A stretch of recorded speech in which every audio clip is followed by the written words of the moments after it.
नमस्कार। स्वागत है आपका इंडिया गेट टीवी पर। मैं हूं अजय सिधिया। मित्रों, मोदी सरकार ने जिस तेजी के साथ कृषि बिल पास करवाए थे, उसी तेजी के साथ संसद से बिल रद्द भी करवा लिए। किसानों के हाथों सरकार की यह दूसरी हार है। इससे पहले 2015 में भूमि अधिग्रहण कानून भी वापस लेने पड़े थे, लेकिन सरकार को नाको चने चबवाने के बाद भी किसान आंदोलन खत्म होने का नाम नहीं ले रहा। पिछले एक साल से भी अधिक समय से दिल्ली की सीमा पर प्रदर्शन कर रहे किसानों ने साफ कर दिया है कि तीनों कानूनों की वापसी के बाद भी उनका आंदोलन खत्म नहीं होने वाला। और संसद का पहले दिन का सत्र और दूसरे दिन का सत्र हंगामेदार रहा। लोकसभा तो चल ही नहीं पाई। अब किसानों की मांग है कि न्यूनतम समर्थन मूल्य को कानूनी दर्जा दिलवाने और आंदोलन के दौरान मारे गए करीब 700 किसानों को, उनके परिवारों को केंद्र सरकार से मुआवजा देना पड़ेगा। मोदी सरकार इस सारे घटनाक्रम में कैसे कारपोरेट घरानों और भ्रष्ट ब्यूरोक्रेसी के हाथों का खिलौना बनकर बदनाम हुई, यह तो अपनी जगह है। लेकिन अब बड़ा मुद्दा यह है कि न्यूनतम समर्थन मूल्य पर फैसला लेने के बारे में सरकार क्या सोचती है। हम अपने पहले के वीडियो में बता चुके हैं कि आरएसएस भी कृषि कानूनों के पक्ष में नहीं था, लेकिन अब नया रहस्य उद्घाटन यह है कि आरएसएस का एक बड़ा वर्ग भी न्यूनतम समर्थन मूल्य को कानूनी दर्जा देने का समर्थक है। आरएसएस के विचारक माने जाने वाले भारतीय जनता पार्टी के पूर्व संगठन मंत्री गोविंदाचार्य ने जहां कृषि बिलों में खामियां बताई हैं, वहीं यह भी कहा है कि न्यूनतम समर्थन मूल्य को कानूनी दर्जा देने में कोई हर्ज नहीं। इस तरह उन्होंने एमएसपी को कानूनी दर्जा देने संबंधी किसान आंदोलन की मांग को उचित बता दिया है। हालांकि गोविंदाचार्य अभी संघ या भाजपा के साथ सीधे तौर पर नहीं जुड़े हैं, किसी जिम्मेदारी में नहीं है, लेकिन उनकी राय को संघ की राय ही माना जाता है, क्योंकि वह अप्रत्यक्ष तौर पर संघ के कई संगठनों से जुड़े हैं और उनका संघ परिवार से विचार विमर्श बना रहता है। आज हम इस वीडियो में आपको एमएसपी को लेकर विभिन्न पहलुओं से अवगत करवाएंगे। न्यूनतम समर्थन मूल्य को क्यों कानूनी दर्जा दिया जाना चाहिए और इसके क्या नुकसान हो सकते हैं अगर कानूनी दर्जा मिलता है। केंद्र सरकार वर्तमान में 23 फसलों को एमएसपी देती है, यानी एमएसपी की घोषणा करती है। इनमें से 7 अनाज हैं: धान, गेहूं, मक्का, बाजरा, ज्वार, रागी और जौ। 5 दालें हैं: चना, अरहर, मूंग, उड़द और मसूर। 7 तिलहन हैं: सरसों, मूंगफली, सोयाबीन, सूरजमुखी और तिल। इसके अलावा इसमें 4 व्यावसायिक फसलें हैं: गन्ना, कपास, खोपरा और कच्चा जूट। हालांकि यह काफी हद तक कागज पर ही है, क्योंकि भारत के अधिकांश हिस्सों में उगाई जाने वाली अधिकांश फसलों में किसानों को प्राप्त होने वाली कीमतें आधिकारिक तौर पर घोषित एमएसपी से कम होती, बल्कि काफी कम होती।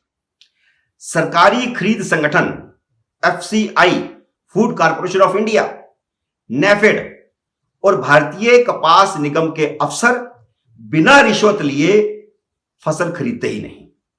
सरकारी आंकड़ों के अनुसार पिछले साल भारत में हुए चावल के उत्पादन का 50% हिस्सा एमएसपी में खरीदा गया, गेहूं का तो 40% खरीदा गया और कपास सिर्फ 25% खरीदी गई।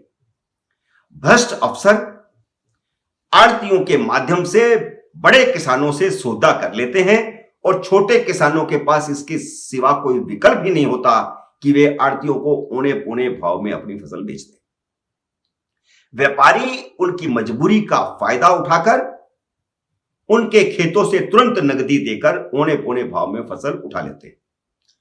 अगर न्यूनतम समर्थन मूल्य को कानूनी दर्जा मिल जाएगा तो सरकारी कर्मचारी, आड़ती, व्यापारी, कारपोरेट घराने किसानों को लूट नहीं सकेंगे। सवाल पैदा होता है कि आखिर सरकार किसानों की लूट की छूट क्यों दे रही है और अब तक क्यों देती आ रही है।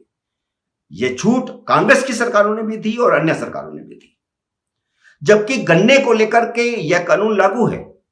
केंद्र सरकार और कुछ राज्य सरकारों की ओर से तय किए गए मूल्य के अनुसार चीनी मिलों को गन्ना किसानों को उचित और लाभकारी मूल्य देना पड़ता है। आवश्यक वस्तु अधिनियम के तहत जारी गन्ना नियंत्रण आदेश 1966 गन्ना खरीद के 14 दिनों के भीतर कानूनी रूप से गारंटी मूल्य का भुगतान करने के लिए मिलों को बाध्य करता है। अब इसका दूसरा पहलू भी जान लें। दूसरा पहलू यह है कि अगर अंतरराष्ट्रीय बाजार में अनाज, दलहन और तिलहन की कीमतें एमएसपी से इतनी कम हुई कि आयात के बाद भी एमएसपी से सस्ती पड़ी, तो व्यापारी और कारपोरेट घराने जिन्होंने अपने मॉल बना लिए हैं और मॉल में बेचते हैं, वे भारतीय किसानों से एमएसपी पर खरीद करने की बजाय आयात करेगा और किसानों का उत्पादन भारत सरकार को ही खरीदना पड़ेगा, जो भारतीय अर्थव्यवस्था को चौपट कर देगा। जैसे पिछले साल ही गेहूं की अंतरराष्ट्रीय कीमतें एमएसपी से काफी कम थी, इतनी कम कि आयात कर लिया जाए और उसका भाड़ा दे दिया जाए, इसके बावजूद भी एमएसपी से कम थी। अभी तो मिस्र, इंडोनेशिया, टर्की और फिलीपींस भारत से गेहूं खरीदता है। भारत ने इन देशों को पिछले साल $550 मिलियन का गेहूं निर्यात किया है, लेकिन उनके पास भी अंतरराष्ट्रीय बाजार का विकल्प खुला है।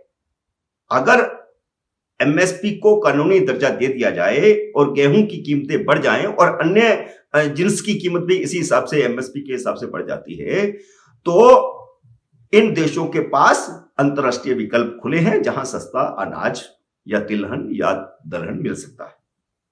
हमें यह नहीं भूलना चाहिए कि रूस, अमेरिका, कनाडा और ऑस्ट्रेलिया गेहूं के सबसे बड़े निर्यातक देश हैं। भ्रष्ट ब्यूरोक्रेसी मोदी सरकार को यही भय दिखाकर न्यूनतम समर्थन मूल्य को कानूनी दर्जा देने से रोकने का प्रयास कर रही है। लेकिन सरकार खाद्यान्न के आयात पर रोक लगाकर भारतीय किसानों को लाभ पहुंचा सकती है और भारतीय अर्थव्यवस्था को भी नियंत्रित कर सकती है। यह बात बताने की जरूरत है मोदी सरकार को, और इस बात के बाद भले ही हमारा निर्यात घटेगा, लेकिन हम आयात नहीं करेंगे तो हमारी विदेशी पूंजी बचेगी। इसलिए रास्ते हैं एमएसपी को कानूनी दर्जा देने के, और सरकार को यह देना चाहिए। आज इतना ही। अगले एपिसोड में हम नई खबर की नई समीक्षा लेकर के आपके सामने हाजिर होंगे। तब तक नमस्कार।